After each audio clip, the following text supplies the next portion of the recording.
Muy buenos días, bienvenidos a este programa del silencio de un pueblo. Hoy, Liébana. Como siempre digo, Liébana, pues la zona que más me gusta de Cantabria, este bonito rincón, y hoy en uno de sus ayuntamientos, en el de La Vega. También en uno de sus pueblos, de los de más altitud posiblemente, como es Enterría. Junto a nosotros, Francisco. Francisco, buenos días. Muy buenos días, Tomás. Estamos en Enterría. Siempre, en todos los programas, en los 300 programas que llevamos ya emitidos, el tema es el mismo: hacer la entrada, recorrer el pueblo y que nos cuente alguien un poco la historia del pueblo. ¿Qué es lo que ocurre en Enterría? Pues que tenemos una casa original, una casa en la cual se paró el tiempo hace un montón de años. Este programa trata mucho de eso, de cómo fue la vida en nuestros pueblos hace muchos años, qué es lo que ha ocurrido para la despoblación que tenemos. Y tenemos la gran suerte de que esa casa, la Casa Las Doñas, es su nombre, la regenta Francisco. Y vamos a tener la suerte de hacer este primer programa en esa casa. Luego, la semana que viene, en el siguiente programa, ustedes podrán ver el pueblo de Enterrías. Francisco, así a grosso modo me dices un poco la época de la casa y sin robarle mucho tiempo al programa nos pasamos a tomar imágenes de ella. Pues vamos a tener la oportunidad de visitar la casa. Es la primera que se despuebla en esta localidad, en este pueblo, en el periodo contemporáneo. Es una casa que ya, digamos, se apaga su lumbre diaria a principios de los años 80, en el año 1982, cuando fallece doña Mercedes, que fue su última moradora. La historia se va muy lejos. La documentación más antigua que manejamos actualmente corresponde a la estirpe original, que eran los Die de Bulnes, que ya estaban establecidos en el siglo XVI, a principios del siglo XVI en la casa. Ha sufrido pues los avatares del tiempo, muchas transformaciones. Ahora quizás refleja un poco lo que fue la forma de vida y digamos, lo que fue la estructura social, la territorial, la económica, la política, de los últimos 150 años aproximadamente, a partir de 1860. Eso es un poquito lo que interiormente refleja la casa. Pero lo hace con una fidelidad absoluta, porque se ha conservado con las estancias, los ajuares, el vestuario, el mobiliario, la propia estructura de la hacienda, ¿no? Con el lugar de residencia de la familia, los lugares de trabajo donde guarecen a los animales, donde guardan los alimentos, la huerta de la hortaliza, la huerta de los frutales, el pozo del agua en el interior, el lavadero, el cierre perimetral con el muro de canto seco, es decir, esa estructura que conformaban unidades económicas pues del siglo XVIII y del siglo XIX, que se han ido alterando pues con el paso del tiempo. Pues qué mejor que visitar esta casa para este programa que quiere reflejar todo eso en los programas anteriores que hemos hecho. Qué mejor que visitar la casa, y tenemos la gran oportunidad de tenerte a ti, que nos la vas a mostrar. Pues yo encantado de poder enseñaros nuevamente esta casa. Pues nada, lo dicho, cojo cámara, seguimos a Francisco y vámonos a conocer la Casa de las Doñas. Buenas, Tomás. Ya estamos en la entrada de la Casa de las Doñas. Esta es la entrada principal, por ella se accede al portal que se da acceso a las dependencias interiores de la casa. Bueno, pues estamos ya en el interior de la casa. En el interior. Y bueno, esto que tenemos colgado aquí en este ropero ya podemos afirmar que tiene más de 50 años. Algunos elementos tienen más de 100. Más de 100. ¿Quién habitaba la casa? ¿Tenían títulos? Sí, esta fue la casa solariega de los Die de Bulnes, que les habemos instalados en este pueblo a principios del siglo XVI. Se mantuvo en esa estirpe, en esa familia, prácticamente hasta el final, con alguna pequeña intermitencia, pero sobre todo en el siglo XX. Pues como veis, estamos en la cocina, que la cocina es la estancia principal de cualquier casa, pero particularmente de las casas de aldea, porque en torno al espacio de la cocina se organiza la vida familiar, la vida cotidiana. Lo realmente relevante de esta cocina es que conserva la estructura de la que utilizó sus últimos moradores, sus últimos residentes. Y el elemento principal, el elemento capital de estas cocinas son las trévedes, un sistema de fogón que Sí, sí, cuéntame, Francisco. Un sistema de fogón que no es genuinamente lebaniego. Sí, dime cuáles son las trévedes para quien vea el programa y no lo conozca. Pues la RAE, el diccionario, nos define primeramente un objeto. Una trébede es un tres pies, una parrilla metálica de 3 patas para fuego bajo. De ahí viene el nombre de trébede. Tres patas, ¿no? Un trípode. Y esa misma denominación lo tiene también la estructura que cubre el fogón. Y eso el diccionario lo sitúa como una forma de cocina ancestral, situado y lo localiza territorialmente en Castilla la Vieja, y más concretamente en la Tierra de Campos. Digamos, esto no sería una estructura genuina de cocina lebaniega. La cocina lebaniega de nuestros tatarabuelos era una cosa diferente, era lo que llamaban las cocinas negras o las cocinas del humo. Ajá. Cocinas en las que se hacía el fuego en medio del hogar. Sí.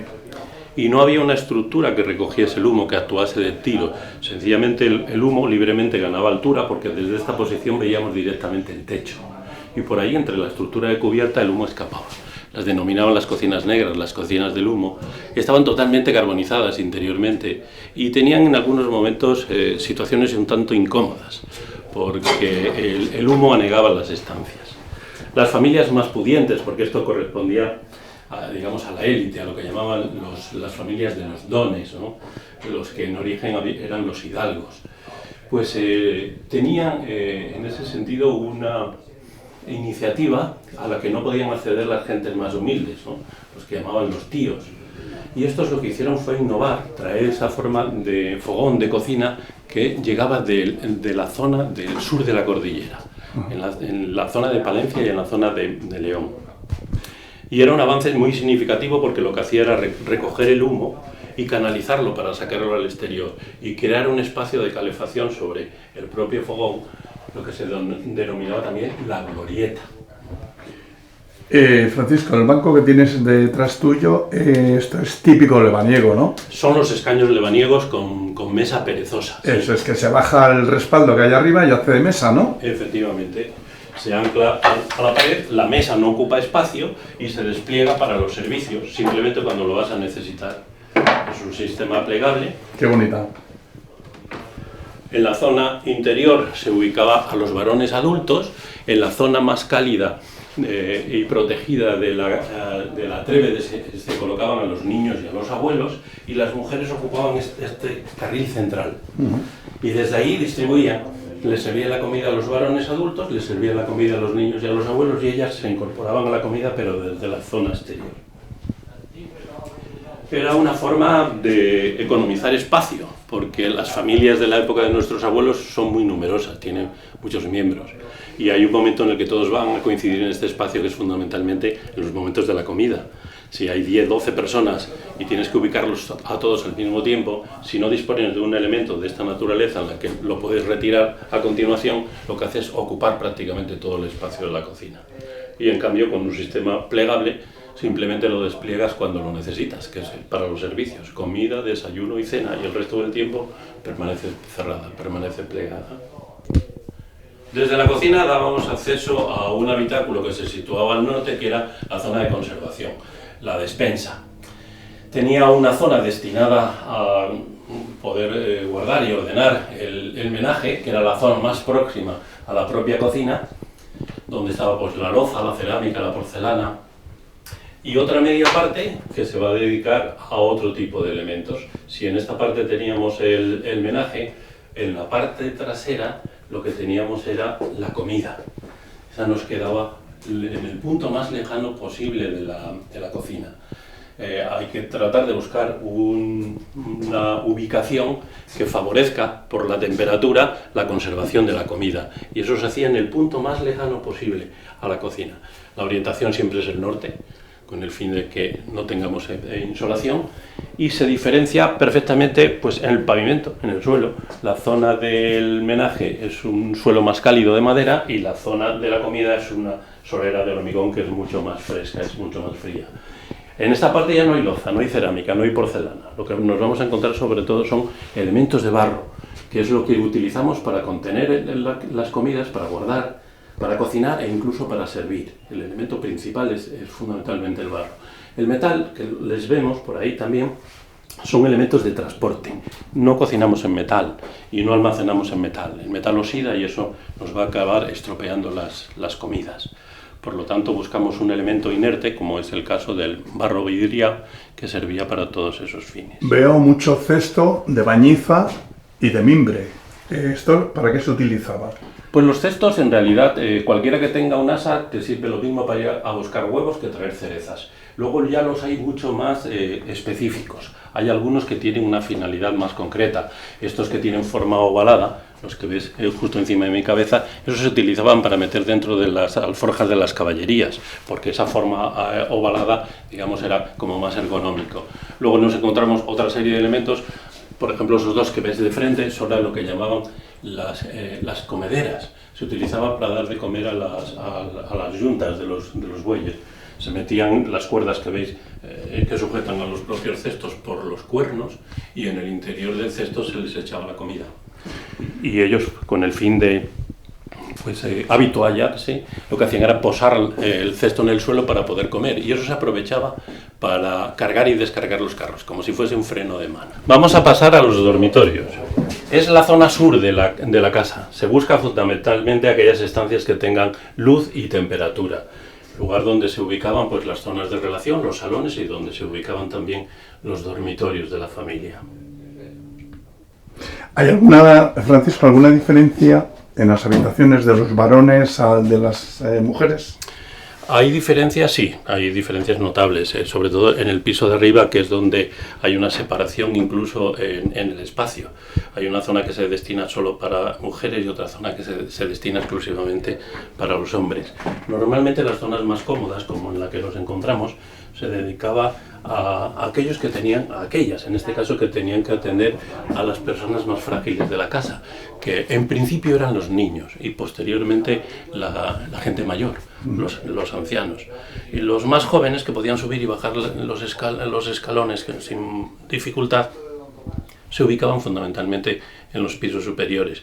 Pero lo mismo en el caso de las chicas que de los chicos, siempre tenían la supervisión de alguna persona mayor de la casa. Normalmente los abuelos, los tíos abuelos, las abuelas, las tías abuelas, que también ocupaban el mismo espacio que ocupaban los más jóvenes de la... Este era el cuarto de las cunas, que es donde se ubicaba pues la ama de cría, si la tenían en casa, con los más pequeñitos de la casa, con el fin de que dejasen descansar fundamentalmente a sus padres, ¿no? Seguimos en las estancias del sur, como decíamos hace un momento, las que van buscando puntos de luz y sobre todo de mejor temperatura, y nos ubicamos en este momento en lo que era la salita, el salón de recibir, donde se hacía fundamentalmente la vida social. Y en relación con este espacio se encontraba otro exterior, que eran las galerías. Las galerías eran las zonas que servían para la costura, para hacer labores relacionadas con esas funciones, y también para la lectura, porque al ser las zonas orientadas al sur y zonas de cristalera, espacios acristalados, permitían recibir pues luz y buena temperatura. Ahí se hacía también la lectura. Y ahora estamos en el despacho del señor, del don de la casa. Los señores de esta casa eran secretarios de ayuntamiento, por lo tanto estamos en el despacho de un profesional. En este caso, lo que es su propio despacho, su despacho particular. Iba al ayuntamiento a hacer su trabajo y luego regresaba a la casa, donde continuaba pues atendiendo su hacienda, porque su hacienda al fin y al cabo es un negocio, ¿no?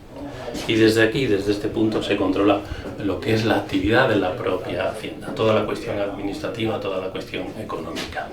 Ahora accedemos al primer piso, que es donde se situaba el comedor, la salona.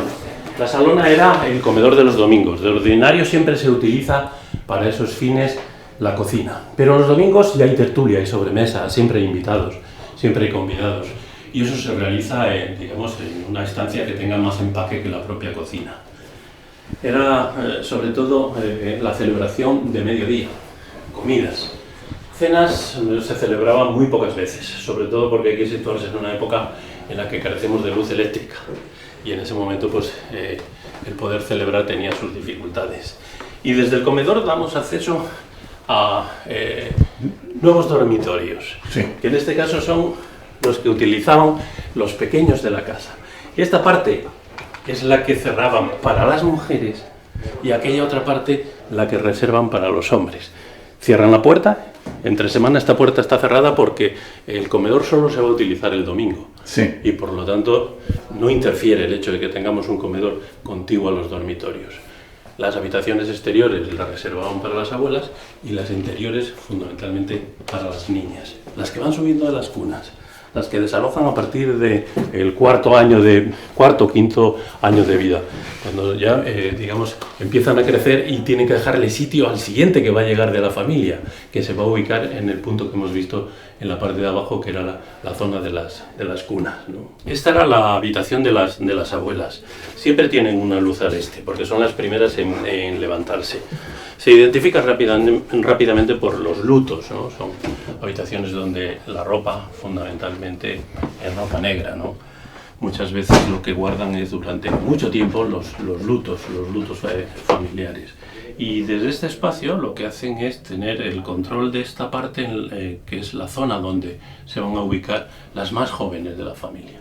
Sus padres y el servicio están en la planta inferior y en el piso superior lo que hacen es ellas tomar el control. Esta habitación es la de las niñas. Las niñas, como hemos dicho, se ubican al lado de las abuelitas y la una y la otra encima de la cocina, porque de ese modo son dormitorios mucho más cálidos, más cómodos. Y aquí pues vemos algunos de los elementos que conformaban interiormente los ajuares de estas habitaciones, ¿no? Un aguamanil, ¿no? Un lavabo. El aseo se realiza en el propio dormitorio. Aunque abajo existe un baño, no andamos en medias ropas, moviéndonos por las estancias de la casa. Sencillamente cuando salimos de la habitación ya salimos aseadas. Francisco, ¿estas son ropas de la época? Sí, pertenecen son ropas de las niñas. Pertenecen a la época, es decir, sí. Se ve perfectamente pues, por los tonos. Aquí ya no vemos ropas tan oscuras como veíamos en la habitación de las abuelitas. Las niñas y las adolescentes, lógicamente, utilizan ropas con colores más vivos. Estas otras habitaciones pertenecen a los varones. Las que hemos visto anteriormente son las de las mujeres y los hombres quedan en otro ala lateral, ¿no? Las habitaciones de los hombres son bastante más austeras, ¿no? Digamos, no hacen ostentación en ningún caso, ¿no? No lo hace tampoco lo de las mujeres, pero en el caso de los varones su forma de vestir en esos periodos son bastante más austeros, ¿no? En estas casas había un elemento muy relevante que eran los vestidores, porque tienen que acudir a eventos sociales y en esos momentos pues lo que hay que hacer es vestirse para la ocasión. No es lo mismo la ropa de diario, la ropa del trabajo diario, que lo que es la de la representación social, ¿no? Pues aquí ya lo que nos encontramos son elementos de una cierta distinción, ¿no? Que correspondían pues, a familias de estos niveles, ¿no? En estas casas se conservaba mucha ropa que tenía procedencia indiana. Todas estas familias tenían familiares que habían emigrado a Cuba, a México, y en estos ajuares se refleja precisamente ese proceso. Hay ropas que han llegado desde Cuba, desde Estados Unidos, desde Filipinas, ¿no? No corresponden muchas de estas ropas a las últimas generaciones. Hay vestidos que son de mediados del siglo XIX, ¿no? ¿Este en concreto, Francisco? Este es uno de los más antiguos que está actualmente en la exposición. Este es un vestido que se compró en una boutique de Nueva York. Es un vestido de 1860. Pero hay también sedas llegadas desde Manila, algodones de Cuba y de México. Y de algunos de las llegadas, algunas de las llegadas de esas ropas a la casa se conservan los documentos que acreditan el traslado, las DUAs, los documentos de tráfico aduanero. O sea, hay algunas de las ropas que aún se conservan que tienen la documentación que acredita el tránsito. Y lo que veo es que a lo mejor también hacen algún arreglo en sus ropas. Claro, por la máquina. Porque no es una ropa que utilizas a diario y además es ropa que se va heredando, va pasando de unos miembros de la familia a otros. Y esta parte superior es lo que conocemos como la sobresala, porque queda justo encima de la sala, de la salona. La sobresala o el desván, que es un espacio que se destina fundamentalmente a guardar, a almacenar cosas. Todo aquello que pierde uso y vigencia diario y cotidiano acaba en la reserva, esperando a que tenga una nueva oportunidad, ¿no? Lo que llamamos hoy en día desván. Es un desván, es justamente eso. Lo que pasa es que es un desván enorme. No es un lugar en el que se guarde, por ejemplo, el grano, ¿no? Algunas veces se subían las manzanas, pero no las patatas, eso iba a otro sitio. Lo que se subía sobre todo era el instrumental que no utilizas a diario. Pues ocurría, por ejemplo, con todo lo relacionado con la elaboración del paño. Había que hacer a nivel doméstico la ropa, no se podía ir a Zara ni a Cortefiel, eso lo tenías que resolver. Esto que tenemos ahí es un uso y una rueca, ¿no? O sí, algo así, similar. Sí, hay ruecas, hay usos, hay carros de hilar, hay paletas de carda, hay peines de espadar en lino. Lino y lana eran los dos productos, las dos materias primas que se utilizaban para elaborar el paño doméstico. Y esto era trabajo fundamentalmente de las mujeres en el invierno. Cuando el exceso de humedad no permitía labrar en los campos, se buscaba labor de interior. Los varones se dedicaban a hacer labores fundamentalmente de carpintería y las mujeres labores relacionadas sobre todo con el paño.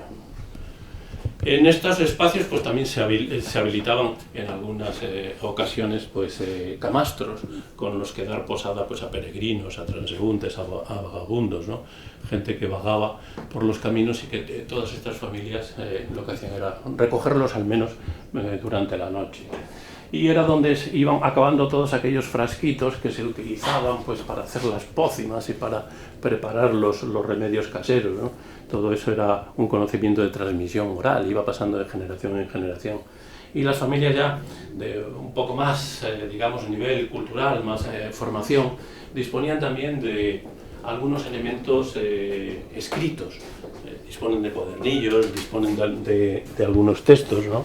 Algunos muy curiosos, la verdad, algunos muy curiosos. Se requería una cierta instrucción para poder sacarle rendimiento, digamos, y conocimiento a estos libros, ¿no? Estos son obras de 1771, estamos hablando del siglo XVIII. Es la traducción de las obras de Madame Fouquet. Es si no el origen, sí la base fundamental de lo que es la medicina naturista actual, ¿no? En ese sentido, pues no ha cambiado radicalmente, ¿no? O los cuadernillos de las fórmulas de cirugía, que todo esto ya era formulación química, esto ya, digamos, requería el acceso, que no era fácil, a algunos de los componentes, y luego pues la utilización de manera muy precisa de esos componentes. Algunas de estas recetas utilizan elementos como el cloruro de cocaína, ¿no? Y por lo tanto no sirve de una pizca de, tienes que digamos, ajustar perfectamente las dosis y los ingredientes, ¿no? Pues ahí es de donde hemos estado, en la casa. Pero estas haciendas es mucho más que la casa. La casa es el lugar donde reside la familia, donde está, digamos, la parte humana. Pero alrededor de la casa necesitamos todos los elementos para poder subsistir. Una cosa es que podamos cobijarnos y otra cosa distinta que tengamos que procurarnos todo lo necesario para poder subsistir. Entonces nos vamos a encontrar que en el entorno de la vivienda se van ubicando otra serie de edificios. Uno muy curioso, que son los secaderos. Además es genuinamente lebaniego, lo que son las galvaretas. Por la parte de abajo están las cuadras y los pajares, porque necesitamos, digamos, acopiar el alimento de los animales y necesitamos guarecerlo. Detrás de ti, cuando des el giro, te vas a encontrar con otro edificio que es el horno del pan. Y lo que estás viendo ahora es la huerta de los frutales, y la parte más baja, que era un bancalito que destinaban fundamentalmente al cultivo de la hortaliza. Todo lo que era la hacienda se cerraba con un muro de canto seco, y ves ya ahora lo que era antes en nuestra espalda, nos encontramos un edificio que es el horno del pan. Sí. Ahí es donde se va a hacer el pan y muchas más cosas, pero fundamentalmente el pan. Un muro que hay a continuación, que es el muro del pozo del agua. Desde ahí se abastecía de agua la propia casa. Y debajo de la pérgola lo que nos encontramos es el lavadero. Ese se hizo en el año 1925.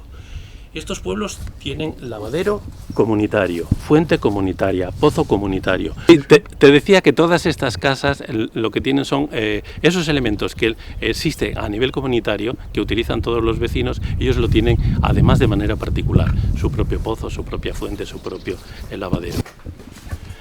La hornera, como ves, es una edificación que tiene como elemento principal, el elemento capital es el horno. Horno de tipo castellano, hornos de barro, donde vamos a hacer los asados, pero fundamentalmente donde vamos a hacer el pan. Una vez a la semana, más o menos, se hacía el pan. Era suficiente. Con el sistema de elaboración de las masas madres, esos panes se conservan mucho más que lo que son los panes actuales. Pero no solamente se hacía el pan. Había una cocina baja, que era la que se utilizaba para hacer la matanza.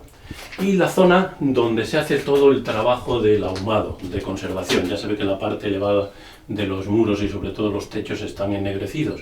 Era la zona donde se trataban las carnes, los embutidos y los quesos, utilizando fundamentalmente el humo.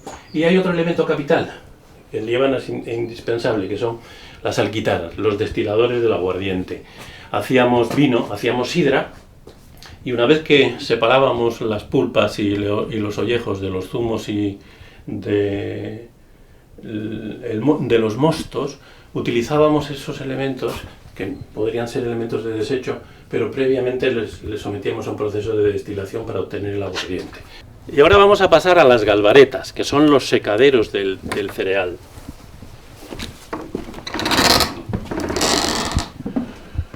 Es un tipo de construcción muy genuina, muy característica de las arquitecturas populares lebaniegas. Es más, fuera de Liébana no existe. Y de hecho, el término con el que le conocemos, Margareta, Galvareta, no lo recoge la RAE. Estamos hablando de una terminología, de un vocablo que hace referencia a un localismo. Se utiliza exclusivamente en Liébana. Y de hecho, esta forma de uso, sabemos que existe algo muy parecido, hemos podido encontrar algo muy parecido en el Pirineo Oscense, lo que son las eras a cubierto. Casi todas las eras donde se limpia el grano, sobre todo las eras castellanas, son eras a campo abierto. Sin embargo, las eras lebaniegas tuvimos que idear un sistema para poder guarecer el grano de la intemperie, de la humedad del ambiente. Es probablemente de los pocos sitios donde exista esta forma de tratar el grano, porque hay que tener en cuenta que Liébana, hasta los años 60, lo que cultivaba era trigo y centeno para hacer pan y garbanzos y alubias fundamentalmente para hacer los cocidos. Y este era el espacio donde se procedía a secarlo. En la parte de arriba, que eran los secaderos, y luego se dejaban caer por una trampa tanto el grano como el cereal para hacer la trilla y hacer la limpieza en la parte de abajo. Arriba se majaba, se golpeaba para, desmenuzar la paja y sobre todo para separar las espigas y el grano, y abajo se hacía la trilla, lo que se llamaba el patio de la trilla, que tenía una zona cubierto, la socarreña, y otra zona descubierto, que era un patio, el patio de trillar, con un poste en medio que sujetaba parte de la estructura del edificio. Y en torno a ese poste se hacía el círculo de la trilla, y al poste se amarraba un mulo, un caballo, al que se enganchaba un pequeño trillo y se dedicaban a darle vueltas hasta que salía el grano y la cascarilla. Y el edificio que tenemos por la parte de abajo, esos son en el piso superior el pajar, que queda contiguo a la cuadra, y el piso inferior las cuadras, donde están guarecidos por los animales, las vacas, las cabras, las ovejas. Y fijaros que en este caso es todo un prodigio de arquitectura, casi de ingeniería, porque establecemos el lugar de almacén por debajo del de trabajo. O sea, tenemos lo que es el pajar en un piso inferior, en un plano inferior a la zona del trabajo de la trilla. Lo que hicimos los lebaniegos en este caso fue aprovechar una dificultad del terreno, que es trabajar en pendiente. Pues escalonamos el trabajo para ir haciéndolo precisamente a favor de pendiente. Este tipo de construcciones quedan en desuso a partir de los años 60, que es justo el periodo fuerte de cambio, cuando empieza la mecanización del campo, cuando empieza el desarrollo turístico, cuando se acelera todo el proceso de la migración. Y cuando deja de cultivarse trigo y centeno, porque lo que hacemos es producir leche para vender a las industrias lácteas, hay que tener en cuenta que Liébana se incorpora muy tardíamente a la producción, capitalista, y lo hace produciendo una materia prima, que fue leche. Aquí era difícil realizar las labores con tractores, no podíamos competir con Castilla, campos muy amplios donde sí se podía desarrollar esa labor con tractores. Bueno, pues visitamos la Casa de las Doñas en el pueblo de Enterrías. Seguro que a todos ustedes no les ha dejado indiferentes. Impresionante. El pueblo de Enterrías, pues nada, si ustedes quieren verlo, tendrán que esperar a la semana que viene. Así que no nos pierdan y hasta entonces.